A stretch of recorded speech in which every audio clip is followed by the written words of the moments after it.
रुक्मणी का अवतार किसका? तो आपको मैं बता दूं कि रुक्मणी कोई दूसरी नहीं है, रुक्मणी साक्षात लक्ष्मी का अवतार है। रुक्मणी मैया आज छोटी सी है, नारद जी आए और नारद जी ने रुक्मणी का हाथ देखा और रुक्मणी का हाथ देख करके कह दिया कि इसका विवाह तो किसी दूसरे के साथ में नहीं होगा, इसका विवाह तो द्वारिकाधीश के साथ में होगा। रुक्मणी ने उसी दिन से भगवान की चरण वंदना करने लगी, नाचने लगी, गाने लगी। देर है थोड़ी सी, बस बोल देना। आनंद के साथ रुक्मणी मैया बस एक ही चिंतन, एक ही मन, भगवान का निरंतर जाप करती रहती और भगवान से प्रार्थना करती कि देखो भगवान, अगर आपके साथ में मेरा विवाह हुआ तो ठीक, और अगर दूसरे के साथ में विवाह हुआ तो मैं मेरी जीवन लीला समाप्त कर दूंगी, पर भगवान आपके साथ ही विवाह करूंगा। कथा का प्रसंग आता है, एक रुक्मणी का भाई, वो द्वारिकाधीश से बहुत ज्यादा नफरत करता है और उसने कह दिया कि मेरी बहन है 5 भाई के बीच में अकेली, तो इसका विवाह मैं द्वारिकाधीश से नहीं करूंगा, मैं इसका विवाह शिशुपाल के साथ में करूंगा। बस शिशुपाल वाली बात आई और उसी दिन से रुक्मणी मैया की आंख में से आंसू आने लगे। ऐसा नहीं हो भगवान कि मेरा विवाह कृष्ण के साथ में ना हो और इस शिशुपाल के साथ में हो जाए। अगर शिशुपाल के साथ में हुआ ना, मैं मेरे जीवन लीला समाप्त कर दूंगी। रुक्मणी मैया कुछ नहीं करती, द्वारिकाधीश के पास में जाती, मंदिर में जाती, कभी मुरली को देखती और मंदिर में जाकर एक ही बात कहती, नखरालो सांवरियो राधा पे कैसो जादू करियो, नखरालो सांवरियो राधा पे कैसो जादू करियो।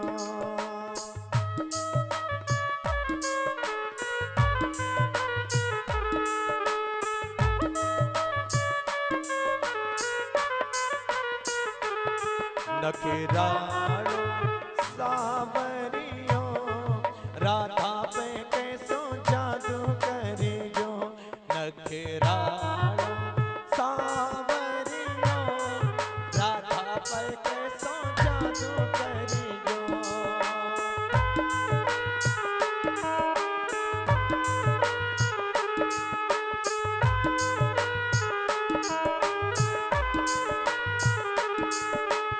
जादू करियो यो तो टोणो करियो, जादू करियो यो तो टोणो करियो, नखरालो सांवरियो राधा पे कैसो जादू करियो।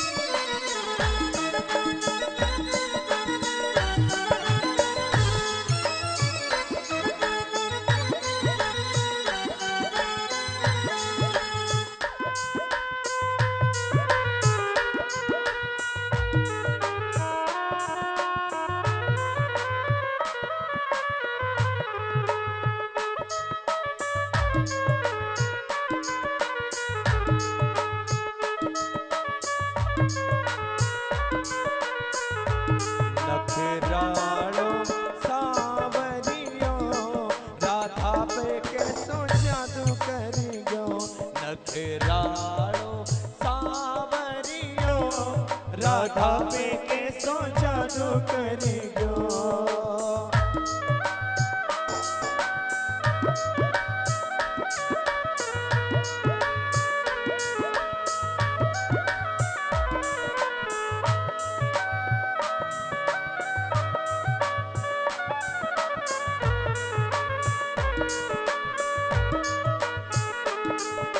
मुड़क मुड़क कर जादूगर ने जादू तीर चलायो, मुड़क मुड़क कर जादूगर ने जादू तीर चलायो, मुड़क मुड़क कर जादूगर ने जादू तीर चलायो। देखो चेला रसियो मनड़ा में बस जायो। देखो छेल छबीलो रसियो मनड़ा में बस जायो। टोनो गारो सावरियो राधा पे के सोचा तू करी गयो। टोनो गारो सावरियो राधा पे के सोचा तू करी गयो।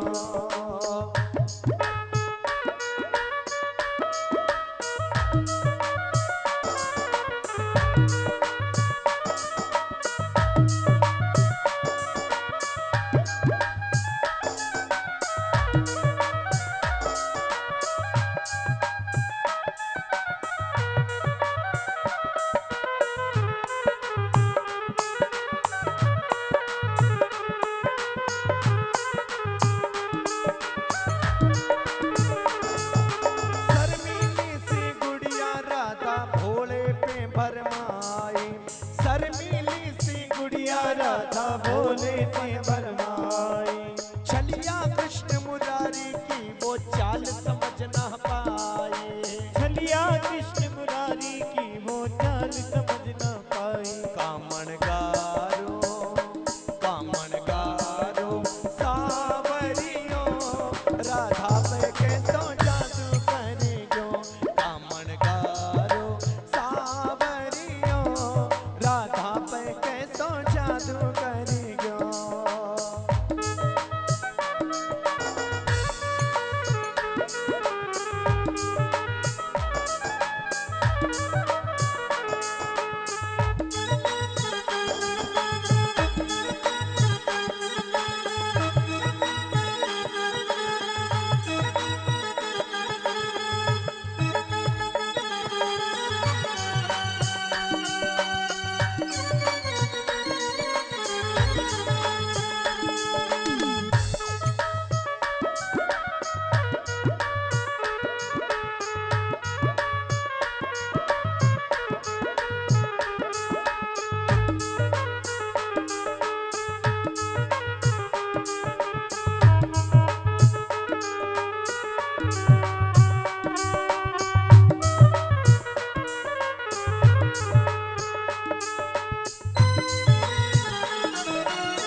रुक्मणी मैया कुछ नहीं करती, बस मंदिर में जा करके भगवान के सामने बैठ जाती और कहती कि देखो भगवान, अगर मेरा विवाह द्वारिकाधीश के साथ में नहीं हुआ नहीं तो ये समझ लेना कि मैं दूसरे के साथ में विवाह करने वाली नहीं हूं।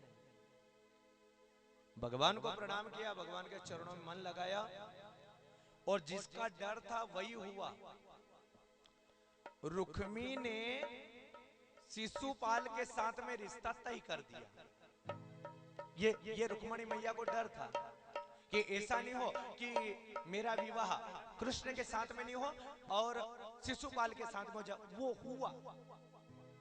रुक्मणी मैया की आंख में से आंसू आने लगे, रोने लगी और कहने लगी, माँ ऐसा आशीर्वाद मुझे दे दे, ऐसी कृपा कर दे। और कहा, ऐसे वर को क्या वरूं मरते ही मर जाए, और ऐसे वर को मैं वरूं मारो चुड़लो अमर हो जाए। ये शिशुपाल एक दिन मर जाएगा माँ, और मुझे पूरा विश्वास है कि जिसका पति मर जाता है लोग उसके चूड़े को भी निकालने में देर नहीं करते हैं। उसकी मांग को पहुंच देते माँ, और मैं सुहागन बनकर रहना चाहती हूँ। और मुझे पूरा विश्वास है कि देखो ये द्वारिकाधीश की कभी मृत्यु होने वाली नहीं है। आंख में से आंसू आ रहे हैं, रो रही है कि भगवान कैसे न कैसे करके। और रुक्मणी का आज शिशुपाल के साथ में रिश्ता तय हुआ। उस दिन से रुक्मणी मैया ने पानी पीना भी बंद कर दिया और भोजन खाना भी बंद कर दिया। ये प्रेम की गाथा। आज कहते हैं कि रुक्मणी का शिशुपाल के साथ में हुआ और आज लग्न भी तय हो गए, बारात भी आने वाली है। और उस समय रुक्मणी मैया ने कहा कि अब मैं क्या करूं। बारात आ जाएगी और जब बारात आ जाएगी तो वास्तव में शिशुपाल के साथ में मेरा विवाह हो जाएगा। मुझे क्या न क्या करना चाहिए। और उसी समय एक ब्राह्मण को बुलाया। ब्राह्मण देवता, अंत समय में कोई नहीं है मेरा, मेरा भाई भी मेरा नहीं है, मेरा परिवार भी मेरा नहीं है। एक पाती लिखी और इतनी सुंदर पाती लिखी। उसने पाती में रुक्मणी मैया ने लिखा था कि देखो कृष्ण, मैं जन्म जन्म से आपकी दासी हूं, और अगर आप बारात लेकर के नहीं आए ना, कल सुबह शिशुपाल बारात लेकर के आ रहा है। अगर आप नहीं पधारे ना तो मैं शिशुपाल के साथ में विवाह तो नहीं करूंगी, पर अपने प्राण देने में भी देर। मैं जन्म जन्म की दासी हूं। आंख में से आंसू आ रहे हैं, रो रही है और पाती लिखी। उस पाती में जो मैंने शब्द थे वही आपको बताया। वो पाती को लिख दी। ब्राह्मण देवताओं को कहा कि ब्राह्मण देवता आप पाती लेके चले जाओगे। ब्राह्मण ने कहा कि मैं तो बूढ़ा हूं, कोशिश करता हूं। अब कल बारात आ रही, बूढ़े ब्राह्मण को पाती दी। अगर ये बूढ़ा ब्राह्मण वहां तक नहीं पहुंचे तो। पर रुक्मणी मैया ने कहा कि तुम्हारे सिवा कोई सहारा नहीं है। देखो ब्राह्मण अगर किसी को आशीर्वाद दे दे तो भगवान की कृपा हो जाती है। और ब्राह्मण वह विप्र धेनु सुर संत हित लियो मनुज अवतार। ब्राह्मण के कारण मेरे भगवान ने अवतार लिया। रुक्मणी मैया ने ब्राह्मण के प्रति विश्वास किया और एक ही बात कह दी। पाती के अंदर के शब्द कहा, कृष्ण को लिखा था। और जो लिखा था वो शब्द मैं आपको बता रहा हूं जो रुक्मणी मैया ने लिखा था। कहा, तू क्या बताए कि तुम मेरे क्या हो, मेरी जिंदगी का तुम आसरा हो। भगवान अगर आप नहीं आए ने तो रुक्मणी मैया अपने प्राण त्याग देगी। कहा, हर एक गम तुम्हारा सहेंगे खुशी से, करेंगे ना शिकवा कभी हम किसी से, जहां हम पे हंसता खुशी हम पे रोती, अगर तुम न होते, अगर तुम न होते। बस आंख में से आंसू आ रहे हैं, रो रही है। वो पाती दे दी और पाती देकर आज ब्राह्मण देवता चले। ब्राह्मण देवता चले तो हैं, पर देखो ब्राह्मण देवता थक गए। एक पहाड़ आया, वहां पर बिल्कुल थक गए बूढ़े। एक पेड़ आया, पेड़ पर जाकर सो गए हैं। द्वारिकाधीश को मालूम पड़ी कि पाती लाने वाला ही सो गया है, तो संदेश कैसे मालूम पड़े। उसी समय मेरे भगवान द्वारिकाधीश ने उस पेड़ को उठाया, ब्राह्मण देवता को उठाया। और आज ब्राह्मण देवता मेरे भगवान के पास में गए और द्वारिकाधीश के पास में गए हैं, पाती दे दी है। और थोड़ा सा मेरे भगवान के प्रति आज रुक्मणी मैया, बारात आ गई है शिशुपाल की। और उस समय शिशुपाल की बारात आई है, आंख में आंसू आ रहे हैं और रो रही है। और रुक्मणी मैया सीधी माता के दरबार में गई कि माँ अगर तू चाहे तो मेरी लाज बच जाएगी। मेरे को तो ये भी नहीं मालूम कि ब्राह्मण देवता वहां पहुंचे के नहीं पहुंचे। पर देखो आज के जमाने में तो मोबाइल हो गया ना, पर पहले एक भगवान ने बहुत बड़ा मोबाइल दिया था। नहीं तो सिम लेनी पड़ती, न रिचार्ज कराना पड़ता, न चार्जिंग करना पड़ता। अगर कोई व्यक्ति याद करता है तो उस समय हिचकी आने लगती थी। रुक्मणी मैया को हिचकी आने लगी कि गुरुजी पहुंचे कि नहीं पहुंचे, बस नाम लिया कि कृष्ण याद कर रहा होगा, हिचकी बंद नहीं हुई। यशोदा जी याद कर रही होगी, हिचकी बंद नहीं हुई। पंडित जी का नाम लिया, हिचकी बंद हो गई। यानी रुक्मणी को मालूम पड़ गया कि पंडित जी पहुंच गए हैं। ये भगवान की कृपा हो गई। मंदिर में गई है और जैसे मीरा नाची थी, ऐसे द्वारिकाधीश के सामने निवेदन करने लगी कि बारात तो आ गई है। और रुक्मिणी से कहा कि मैं माता जी को प्रणाम करके आऊं, और आज रुक्मिणी मैया हमारे सामने बैठी हुई है। ये कोई भी हो, किसी की भी बेटी हो, पर हमारे लिए तो रुक्मिणी मैया है। आओ हम मिलकर के प्रणाम करें। और रुक्मिणी मैया भगवती के सामने नाची है। और मैं भी कह रहा हूं कि रुक्मिणी ही यहाँ पर नाचे, जो भगवती के सामने कहा। एकली खड़ी रे मीराबाई, एकली खड़ी, एकली खड़ी रे मीराबाई, एकली खड़ी। गोविंद आवो तो सरी, माधव आवो तो सरी। माधवरा मंदिर में मीराबाई एकली खड़ी। ताली बजा।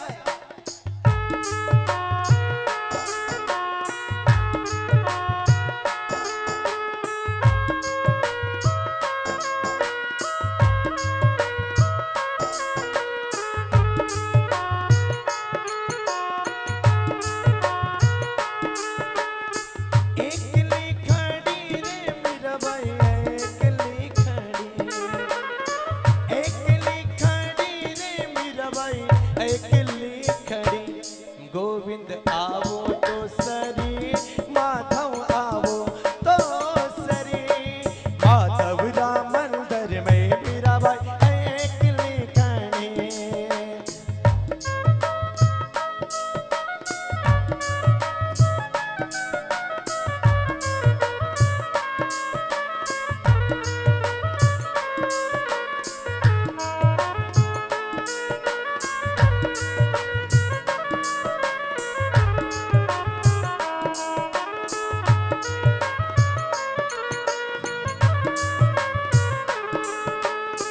देखो तो सांवरा मोर मुकुट बन जाऊं।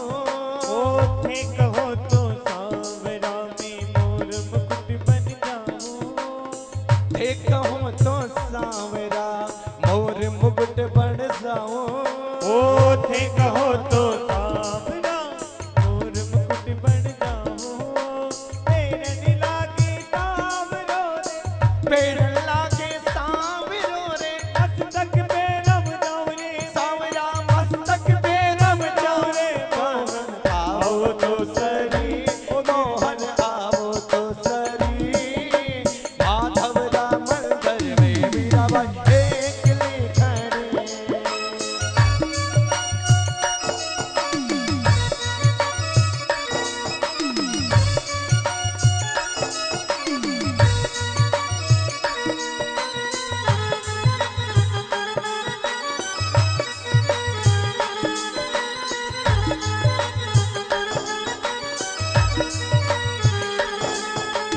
एकली खड़ी रे मीराबाई एकली खड़ी। एकली खड़ी हो मीराबाई एकली खड़ी। गोविंद आवो तो सरी, माधव आवो तो सरी। माधव राम मंदिर में मीराबाई एकली खड़ी।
बचेता तारा नाम का लगाया।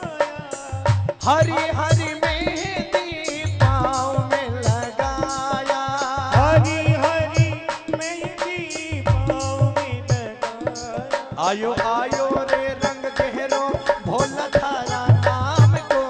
आयो आयो रे रंग गहरो कान्हा थारा नाम को। आई शुभ घड़ी देखो मारे आंगन आज की।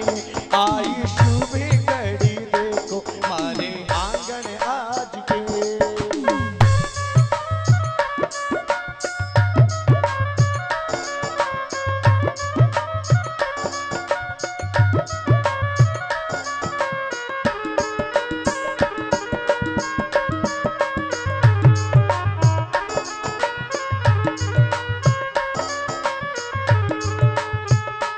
हो सोचत नगरी सुमेहदी बुलाई। सोचत नगरी सो मेहंदी बुलाई। सोने कटोरे थारी मेहंदी कलाई। सोने कटोरे तारे मेहंदी लगाई। पाटी पाटी रे में मेहंदी भक्त थारा नाम की। पाटी पाटी रे या मेहंदी भक्त थारा नाम की। आई शुभ घड़ी देखो हमारे आंगन आज की। आई शुभ घड़ी देखो हमारे आंगन आज की।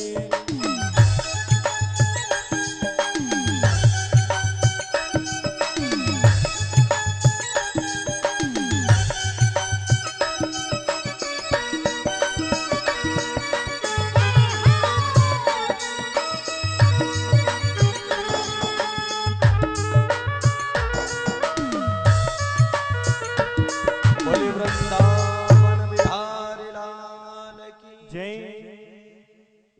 इधर रुक्मणी मैया माता के दरबार में बैठी हुई है। आंख में से आंसू आ रहे हैं। विचार कर रही है कि द्वारिकाधीश आएगा कि नहीं आएगा। इधर शिशुपाल जी भी बारात लेकर के आ गए। बड़े बड़े राजा दंत वक्र बड़े बड़े राजा आए। और उसी समय कृष्ण भगवान द्वारिकाधीश ने ब्राह्मण देवता को बिठाया। और ब्राह्मण देवता को बिठा करके सबसे पहले द्वारिकाधीश रथ में बैठे हुए हैं। और उसी समय ब्राह्मण देवता को बुलाया कि जाओ रुक्मणी को संदेश दे दो कि भगवान द्वारिकाधीश आ। और उसी समय आज कृष्ण भगवान भी अब आने वाले हैं। द्वारिकाधीश को भी बुलाया जाए। और देखो आज मेरे भगवान द्वारिकाधीश आ रहे हैं। और जैसे ही द्वारिकाधीश आएंगे रुक्मणी मैया का हाथ पकड़ करके रथ में बिठा करके यहाँ से चल देते हैं। जैसे मेरे द्वारिकाधीश आए हम लोग ताली बजाएंगे, जय जयकारा करेंगे। बोलो द्वारिकाधीश भगवान की। भगवान आए और रुक्मणी मैया को लेकर के यहाँ से चल देते हैं। शिशुपाल को मालूम पड़ी कि लाड़ी तो दूसरे के साथ चली गई। और उसी समय शिशुपाल ने रुक्मे से कहा कि रुक्मे तूने मेरे साथ में अच्छा नहीं किया। तेरी बहन को मेरे साथ में विवाह करना था पर दूसरा वो द्वारिकाधीश ले गया। रुक्मी ने रथ के पीछे लगा दिया। और जैसे ही द्वारिकाधीश के पीछे रथ के पीछे पीछे चलने लगा उसी समय रुक्मणी के लिए मेरे द्वारिकाधीश ने रुक्मी के हाथ पैर बांध दिए और घसीटते घसीटते ले जाए। बलराम जी महाराज आए, कहने लगे कान्हा क्या कर रहा है ये, हमारे बेई जी इनको छोड़ घसीट कर ले जा रहा है। और उसी समय कृष्ण भगवान ने रुक्मी को छोड़ा। रुक्मी से कहा कि अपने घर पर जा। रुक्मी ने कहा कि भगवान नहीं जा सकता, मैं वचन दे के आया हूं कि जब तक मैं मेरी बहन को लेकर के नहीं आऊंगा जब तक कुंदनपुर में आने वाला नहीं हूं। भगवान ने कहा कि जाने की जरूरत नहीं, यही एक नगर बसा देते हैं और तू चला जाएगा तो कन्यादान कौन करेगा। उसी समय मेरे भगवान ने भोजकट नाम का नगर बनाया और यहाँ पर भगवान का विवाह हो रहा है। कृष्ण और रुक्मणी मैया यहाँ पर पधारे और इनके हाथ में एक एक माला दे दें। वैदिकता के साथ हम लोग इनका विवाह करें।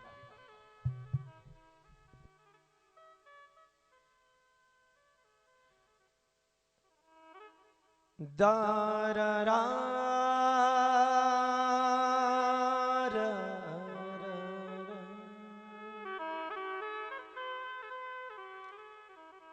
तारा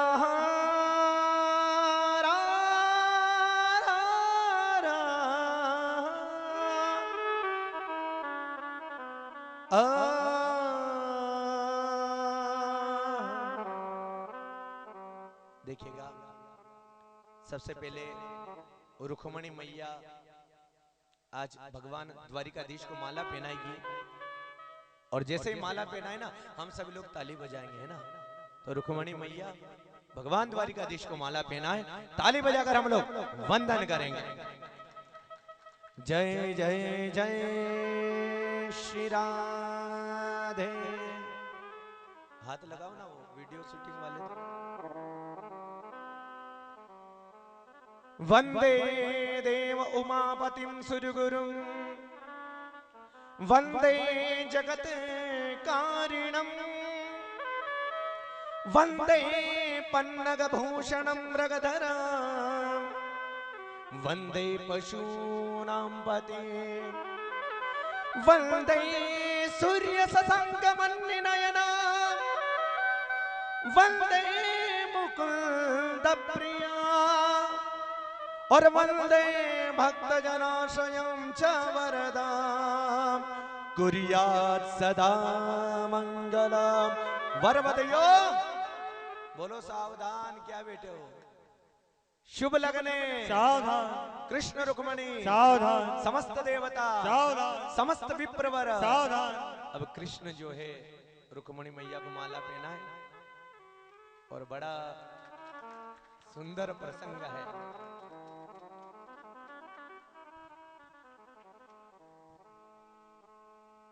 तू मेरी जिंदगी है। भगवान की एक दया, एक कृपा होती है, पति पत्नी वैसे नहीं बनते, और ये तो वे लीला करने वाले हैं। भगवान ने अगर जीवन में पति पत्नी बनाए तो क्या लड़ाई करना है, जीवन में प्रेम करो, और प्रेम की परिभाषा मेरी रुक्मणी मैया ने और द्वारिकाधीश ने सिखाया। आज आनंद के साथ में विवाह हुआ, और विवाह होने के बाद में ठीक एक छोटा सा भजन कृष्ण और रुक्मणी के लिए, और कृष्ण और रुक्मणी आज नाचेंगे भी सही, है ना। आनंद के साथ आप लोग गाएंगे बजाएंगे, और ये भगवान का विवाह का, क्योंकि बहुत बड़ा विवाह है, पर जितना मेरा भगवान ठाकुर जी कृपा कर दे, क्योंकि कथा का कोई विस्तार नहीं, कथा बहुत बड़ी है। हरि अनंत हरि कथा अनंत। आओ मेरे द्वारिकाधीश नाचेंगे। ओ राधे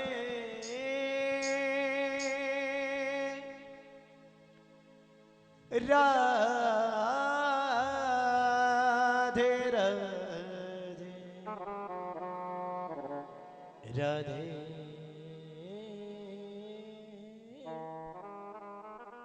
राधे।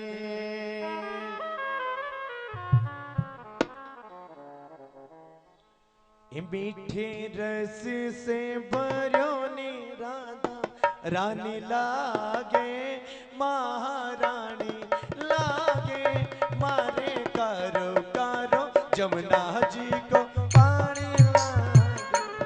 मीठे रस से भरोनी राधा रानी लागे, महारानी लागे, मारे करो करो जमुना जी को पानी लागे। ताली बजा।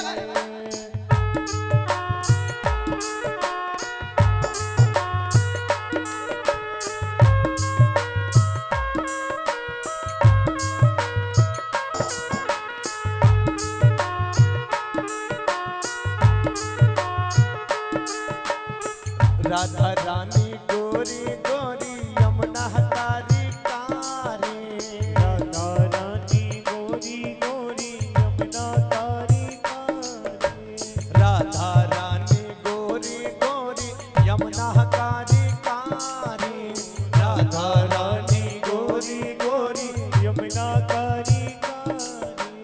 वृंदावन में धूम मचावे बरसाना की छोरी, वृंदावन में धूम मचाए बरसाने की तो, राधे खाते पीते उमर सुहानी लागे है दीवानी लागे, मारे करो करो जमुना जी को पानी लागे।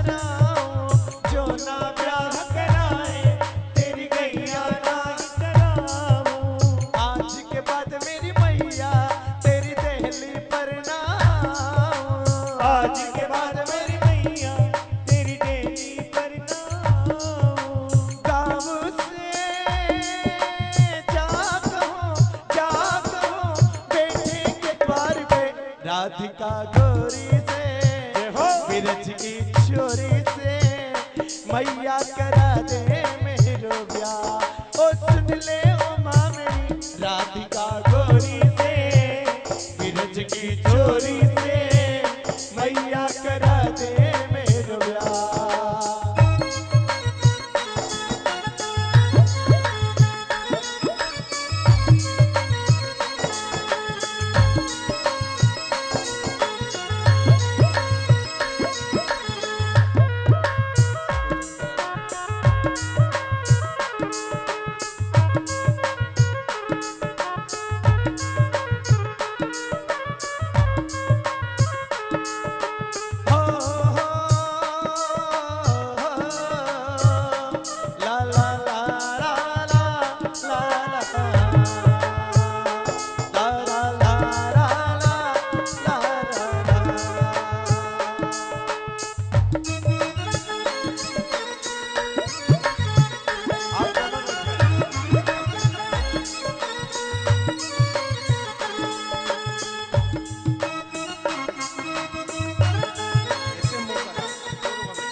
चुपके से इज़हार हुआ।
कृष्ण भगवान और रुक्मणी मैया आशीर्वाद दे।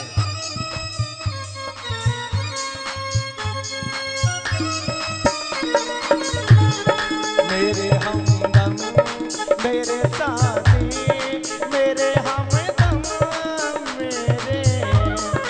मेरी खुशी तेरी खुशी तेरा गम मेरा गम तू ही मक्का तू ही काबा तू ही मदीना है हो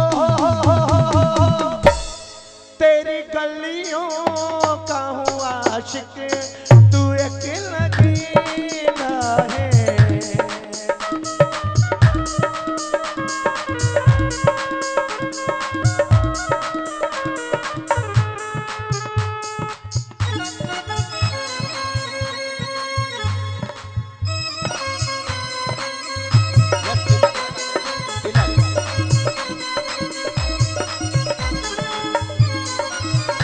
जिनको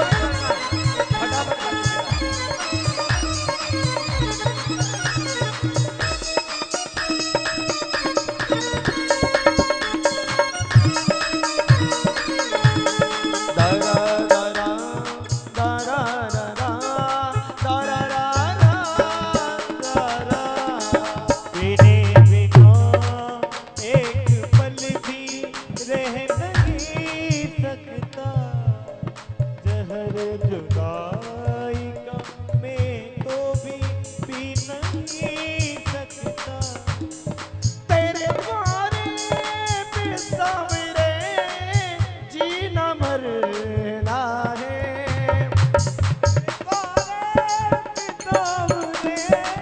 जीना मरना है तेरी गलियों का हुआ तू एक नगीना है तेरी गलियों का हूँ आशिक तू एक नगीना।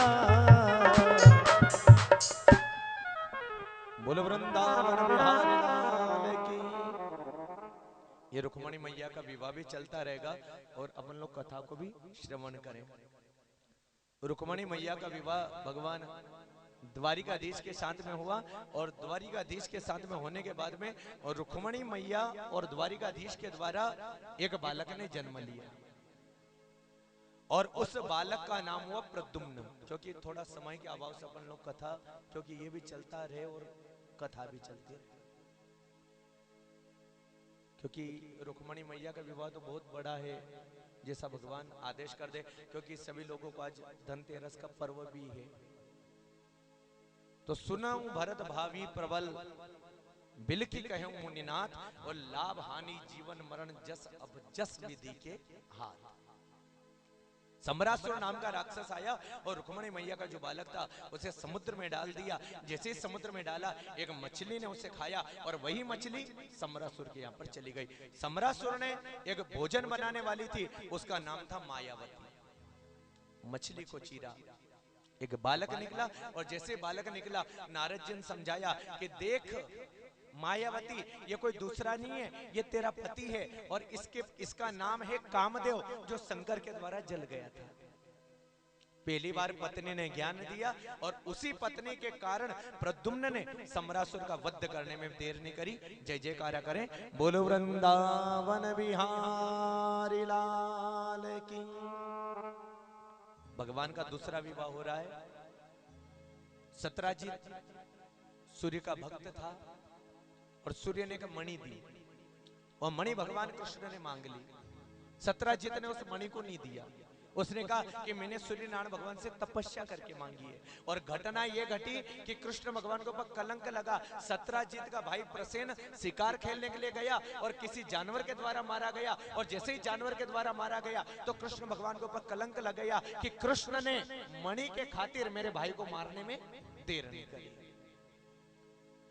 भगवान कृष्ण तक संदेश आया। कृष्ण भगवान ने कहा कि मेरे ऊपर कलंक लगा है, इस कलंक को मैं धोने के लिए जाऊंगा। और मेरे कृष्ण भगवान उस कलंक को धोने के लिए जा रहे हैं। सबसे पहले घोड़ा मरा हुआ दिखा। भगवान ने कहा कि प्रसेन का घोड़ा है। आगे जाके प्रसेन की लाश मिली, एक ढांचा मिला। भगवान ने कहा कि प्रसेन ने प्राण छोड़ दिए। आगे जाकर चले, शेर मरा हुआ मिला। भगवान ने कहा कि शेर भी मर गया, यानी इस गुफा के अंदर कोई ना कोई रहता होगा। और कृष्ण भगवान ने जैसे ही गुफा के अंदर प्रवेश करने लगे, अपने साथियों से कह दिया कि 28 दिन में मैं आ जाऊं तो ठीक, और अगर 28 दिन में नहीं आऊं तो ये समझ लेना कि कृष्ण ने प्राण छोड़ दिए। भगवान गए, वहां पर मणि को देखा, एक कन्या मणि को लेकर के खेल रही है, और एक भयंकर रीछ आया। भगवान का भयंकर युद्ध होने लगा।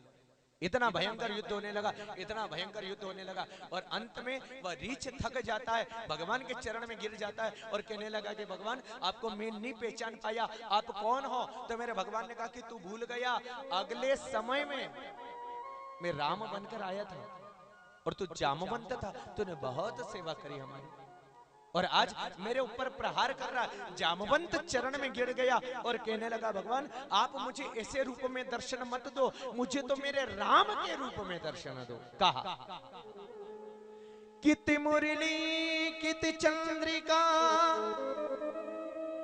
और किति गोपियन को साथ, और अपने जन के कारण श्री कृष्ण भय रघुनाथ। कृष्ण भगवान ने आज जामवंत को राम के रूप में दर्शन दिए, और उसी जामवंत ने कहा भगवान अगर आप पधार गए हो तो ये मेरी बेटी मैं आपको अर्पण करता हूं। मेरे भगवान को जामवंती प्रदान कर दी। ये भगवान जामवंती को लेकर आगे गए। सत्यजीत लज्जित हुआ कि अब मेरे को क्या करना चाहिए। तो किसी ने कहा कि एक काम कर, तेरी बेटी सत्यभामा है, ये भगवान कृष्ण को दे दे। उसी समय सत्यजीत ने भी अपनी बेटी को दे दिया है। भगवान के 3 विवाह हुए। बोलो वृंदावन बिहारी लाल। अभी तो और बहुत बाकी है, अभी तो रुक्मणी जी का विवाह हो रहा है और 3 ब्याहों में पहुंचे अपन। भगवान कहते हैं कि चौथा विवाह मेरे भगवान का कालिंदी के साथ में हुआ, जो यमुना मैया के साथ है। और यमुना मैया के साथ में विवाह होने के बाद में 5वां विवाह मित्र वृंदा के साथ में हुआ, 6ठा विवाह सत्या के साथ में हुआ, 7वां विवाह भद्रा के साथ में हुआ, और 8वां विवाह मेरी कृष्ण और द्वारिकाधीश का विवाह लक्ष्मणा के साथ में हुआ। ये भगवान के 8 पटरानी हो गई। बोलो वृंदावन बिहारी लाल की। और एक दिन नारद जी आए और सत्यभामा से कहने लगे कि मां, एक भौमासुर नाम का राक्षस, उसने 16,100 राजकुमारियों को बंदी बना रखा है। वो रो रही है, प्रभु आपको याद करती है। और उसी समय मेरे भगवान 16,100 राजकुमारी को बचाने के लिए प्रांग ज्योतिष नाम के नगर में पहुंचे, भौमासुर का वध किया, और राजकुमारी से कहा कि राजकुमारी अपने अपने घर पर जाओ। तो राजकुमारी ने कहा कि भगवान नहीं जा सकते, ये लोग कलंक लगाने में भी देर नहीं करते।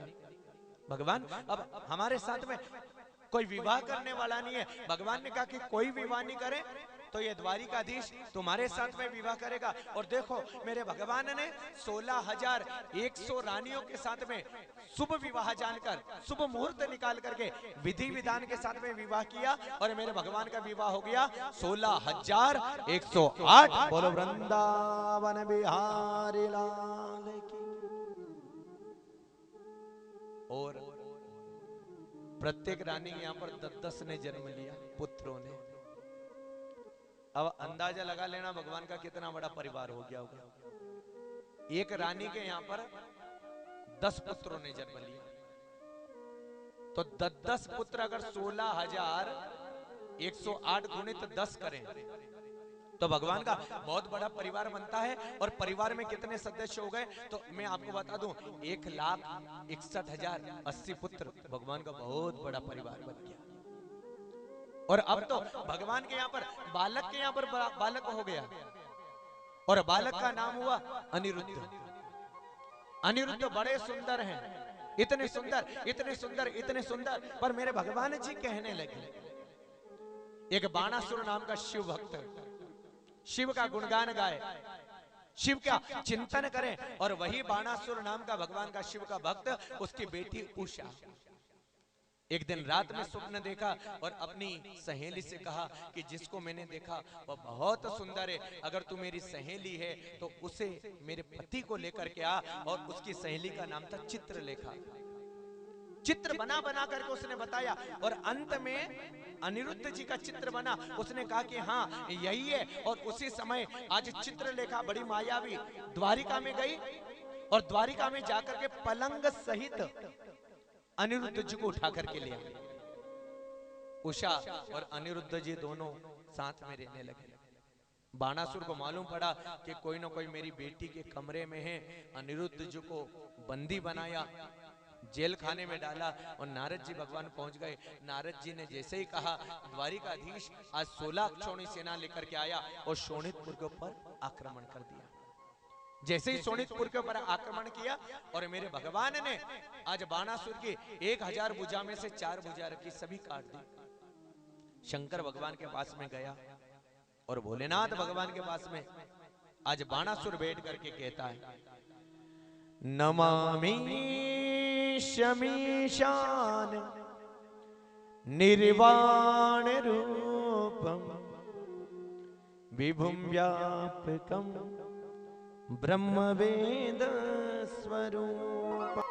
भगवान शंकर को याद किया और उसी समय शंकर भगवान ने बाणासुर से कहा, ये देख रहे बाणासुर, ये भगवान है, इनकी शरण में चली जा। और बाणासुर गया, भगवान को प्रणाम किया और अनिरुद्ध जी को अपनी बेटी देकर के यहाँ से विदा किया। जय जयकारा करें, बोलो वृंदावन बिहारी लाल। और नारद जी भगवान के कहने से भगवान के पास में, द्वारिकाधीश के पास में आए। भगवान अर्जुन और युधिष्ठिर जी महाराज यज्ञ करना चाहते हैं और यज्ञ भी साधारण नहीं, राजसूय यज्ञ करना चाहते हैं। जैसे राजसूय यज्ञ की बात आई तो मेरे भगवान ने निर्णय ले लिया कि अब मेरे दोनों काम हो जाएंगे। देखो, जहां पर राजसूय यज्ञ होगा तो वहां पर सब देवताओं के ऊपर विजय प्राप्त करना पड़ेगी। और भगवान ने कह दिया कि जरासंध नाम का ऐसा राजा जो साधारणता से हारने वाला नहीं है। उसी समय मेरे भगवान ने, अर्जुन ने, भीम ने और भगवान द्वारिकाधीश ने ब्राह्मण का रूप धरा और मंदिर में जरासंध गया। जरासंध का नियम, भगवान को प्रणाम करे, भगवान को प्रणाम करने के बाद में कोई मांगने के लिए आ जाता तो वो देने में भी देर नहीं करता था। जैसे ही जरासंध ने भगवान को प्रणाम किया, 3 ब्राह्मणों को देखा, कहा मांगो, क्या मांगना चाहते हो। कृष्ण कहने वाले थे कि जरासंध समझ गया, कहने लगा कि तुम मेरे को ब्राह्मण नहीं दिख रहे हो, पर ब्राह्मण का रूप बना कर आए हो ना, तो मांग लो। अब क्या मांग